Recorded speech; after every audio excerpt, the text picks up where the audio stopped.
গত এপ্রিলে পরীক্ষাটা হয়েছিল জয়েন্ট এন্ট্রান্স পরীক্ষা, আর এখন জুলাইয়ে শেষ হতে চলল। এখনো পর্যন্ত পশ্চিমবঙ্গের জয়েন্ট এন্ট্রান্সের ফলাফল বেরোলো না। মমতা বন্দ্যোপাধ্যায়ের রাজ্যের সরকারের যেভাবে ওবিসি নীতি এই এত হাজার হাজার পরীক্ষার্থীর ভবিষ্যৎ আধারে ঠেলে দিয়েছে, তা নিয়ে যখন প্রশ্ন করা হচ্ছে জয়েন্ট এন্ট্রান্স বোর্ডের চেয়ারম্যানকে, তিনি মুখে কুলু পেটেছেন।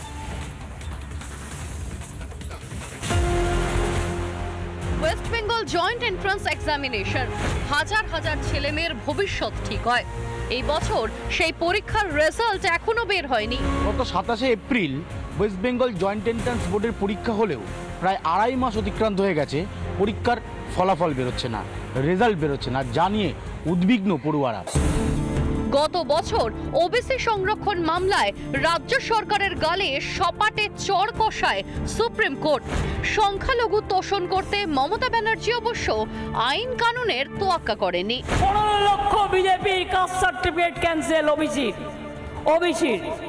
আমি বলছি ক্যান্সেল নয়, অত তাড়াতাড়ি ক্যান্সেল করা যায় না। এটা নিয়ে আমরা করেছি অনেক কষ্ট করে, মানুষ অনেক কষ্ট করে করেছে।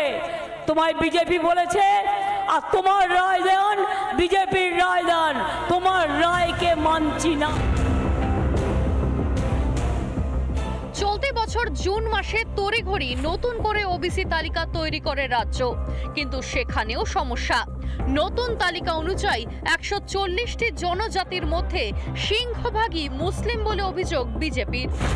ফের হাইকোর্টে মামলা, কিন্তু ততদিনে উচ্চ মাধ্যমিকের ফল বেরিয়ে গিয়েছে, জয়েন্ট এন্ট্রান্সও হয়ে গিয়েছে। উচ্চ মাধ্যমিকের ফল বেরোলেও শুরু হয়নি ভর্তি প্রক্রিয়া।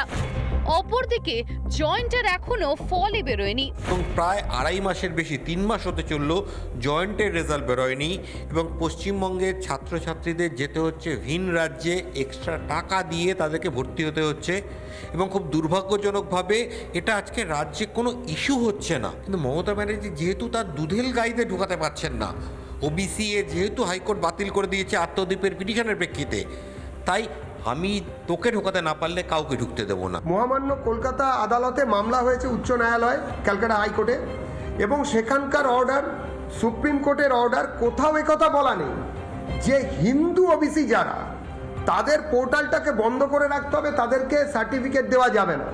কিন্তু এই প্রশাসন ওবিসিতে যারা মুসলিম তালিকাভুক্ত, তাদেরকে কোনো কারণে সুবিধা দেওয়ার জন্য বা তোষণ করার জন্য একই রকমভাবে জয়েন্ট এন্ট্রান্সের রেজাল্ট বেরোয়নি। এই ওবিসি মামলার কারণে নাকি জয়েন্ট এন্ট্রান্সের রেজাল্ট বার করতে পারছেন না, মমতা বন্দ্যোপাধ্যায় বলেছেন। শুধুমাত্র কি ওবিসি জট, নাকি এর পেছনে অন্য কোনো কারণ রয়েছে? ওবিসি মামলাটা এই মুহূর্তে এখনো পর্যন্ত হাইকোর্টে রয়েছে। আপনাকে প্রথমত একটা জিনিস খুব ভীষণভাবে ক্লিয়ার করে দিই যে আইনি কোনো জটিলতা নেই। কোর্টের, হাইকোর্টে যা রায় দিয়েছে, it is very much clear. আমি আপনাকে বলি, উদ্দেশ্য একটাই, মুসলমানদের চান্স পাওয়ানো এবং হিন্দুদের মধ্যে যারা নাকি মাহিষ্য, সদগোপ, বণিক এবং তিলি, তাদের যেরকম গত 35 বছর ধরে ডিপ্রাইভ করা হয়েছে, আগামী দিনেও তাদের যাদের ডিপ্রাইভ করাটা চলে। জুন মাসেই ওবিসি সংরক্ষণ বিজ্ঞপ্তিতে স্থগিতাদেশ দিয়েছিল সুপ্রিম কোর্ট। বৃহস্পতিবার সেই স্থগিতাদেশের মেয়াদ আরও 1 মাস বাড়িয়ে 31শে অগস্ট পর্যন্ত করেছে হাইকোর্ট। অপরদিকে হাইকোর্টের স্থগিতাদেশের নির্দেশকে চ্যালেঞ্জ করে ফের সুপ্রিম কোর্টে গেল রাজ্য সরকার। সোমবার প্রধান বিচারপতির বেঞ্চে মামলার শুনানির সম্ভাবনা। তাহলে কি আরও 1 মাস পিছিয়ে গেল জয়েন্টের ফল প্রকাশ? কলেজে ভর্তির প্রক্রিয়ায় বা কবে শুরু হবে? রেজাল্টের সঙ্গে যে বাংলার হাজার হাজার পড়ুয়াও ক্রমেই পিছিয়ে যাচ্ছে, তা কি জানে না জয়েন্ট এন্ট্রান্স বোর্ড? মুখে কুলুপ জয়েন্ট এন্ট্রান্স বোর্ডের চেয়ারম্যান সোনালী চক্রবর্তী। এই মুহূর্তে আমি সেই ছবিটা দেখাবো। ওয়াসিম আহমেদ রয়েছেন, আমরা এই অফিসে এসেছিলাম জয়েন্ট এন্ট্রান্স বোর্ডের যিনি চেয়ারম্যান, তার সাথে দেখা করতে, কিন্তু তিনি এই মুহূর্তে নেই। তিনি আদৌ অফিসে আসবেন কিনা তার কোনো উত্তর নেই। ফলাফলের জটিলতা কোথায়? কেন ফলাফল বেরোচ্ছে না? কেন রেজাল্ট বেরোচ্ছে না? এই উত্তর কারোর জানা নেই। এমনকি জয়েন্ট এন্ট্রান্স বোর্ডের চেয়ারম্যানের কাছে যোগাযোগ করা হলেও তিনিও ফোন ধরলেন না। ক্যামেরা ওয়াসিম আহমেদের সাথে অনুপম পাত্র, রিপাবলিক বাংলা, কলকাতা। নানা ধরনের কন্টেন্ট দেখার জন্য লাইক করুন, শেয়ার করুন আমাদের ফেসবুক পেজ, সাবস্ক্রাইব করুন আমাদের ইউটিউব চ্যানেল। পাশাপাশি অন্যান্য ব্রেকিং নিউজের জন্য অবশ্যই চোখ রাখুন রিপাবলিক বাংলায়।